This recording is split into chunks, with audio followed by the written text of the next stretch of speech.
Could you explain your sign and why you're against fracking? I'm against fracking because I feel it has the potential to be very dangerous to the environment, especially to the water supply. In places like here in the state of New York, where the moratorium has been lifted and they're planning on fracking in like 80% of the state. What is fracking? It's a process of extracting natural gas from shale, from the earth. For a long time, you've been able to get natural gas out of the earth by just drilling, and poof, there's natural gas. Often it's a byproduct of drilling for oil as well. But because it's been getting harder and harder to find, they've started developing new processes to get at it. And one of them is to shoot solvents into the shale, into the ground, and explode those solvents, and it causes the shale to break up and the gas to escape up into the well they've drilled.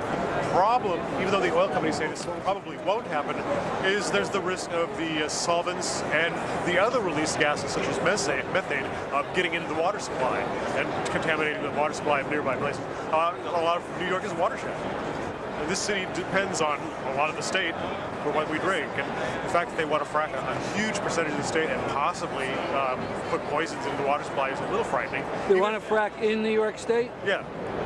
I was just talking to a gentleman who's a neighbor has sold his farm upstate, the mineral rights, and the farm itself, to the oil companies to do fracking on his land, and now he's having trouble selling his property because it's adjacent.